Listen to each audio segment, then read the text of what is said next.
ሰላም እንዴት ናችሁ? ዛሬ እንግዲህ በአራት ክፍል የምናያቸው ለእናንተ ጠቃሚ ይሆናሉ ብዬ አስባለሁ። የመጀመሪያው ብራንዲንግ ነው። ሁለተኛው ሶሻል ሚዲያ እና አልጎሪዝም የሚል ነው።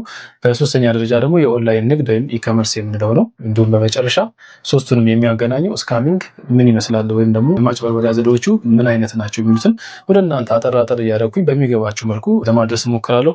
እንግዲህ እንደሚታወቀው ክፍል አንድ ብራንዲንግ የምንለውን በዲጂታል ኮንቴክስት ነው የምናወራው። ብራንዲንግ ማለት በኦንላይን በመጠቀም ወይም ደግሞ የድርጅታችንን ምርት ወይም ስም የምንጠቀምበት የተለየ አርማ ብራንዲንግ እንለዋለን። ብራንዲንግ ክሬት ከማድረጋችን በፊት መጀመሪያ ኳሊቲው በደንብ ቼክ መደረግ አለበት።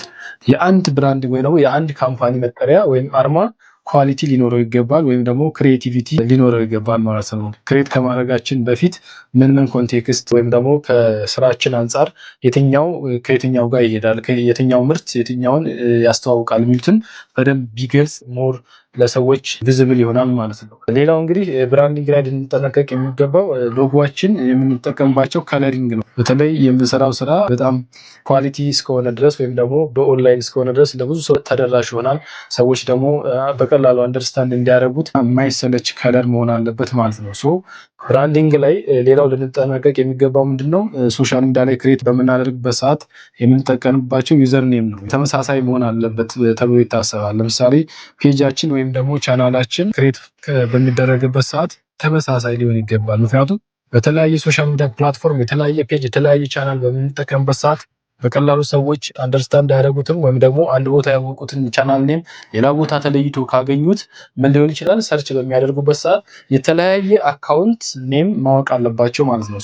ቲክቶክ ላይ የሚጠቀምበት ለምሳሌ ዲጂታል ዲስከቨሪ ከሆነ ፌስቡክ ላይ ደግሞ ወይ ዲጂታልስ ወይም ደግሞ ዲስከቨሪ ብለን ወይም ደግሞ ትሬዲንግ ብለን የምንጨምርበት ከሆነ ምን ሊሆን ይችላል? ሰዎች በቀላሉ ትራክ አድርገው ፕሮዳክታችንን ወይም ደግሞ የድርጅታችን መረጃ ላያውቁት ይችላሉ ማለት ነው።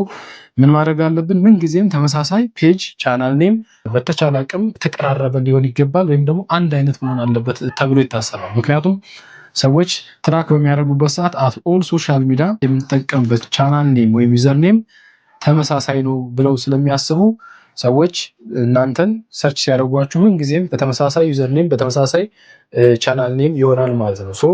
እነዚህን ኮንሲደር ልናደርግ ይገባል። ብራንዲንግ ላይ ሌላው እንግዲህ ለሰዎች በጣም ቀላል መሆን አለበት። በተለይ ፈጠራ በምንጠቀምበት ሰዓት ውስብስብ የሆነና በቀላሉ አንደርስታንድ ልናደርገው የማንችል መሆን የለበትም።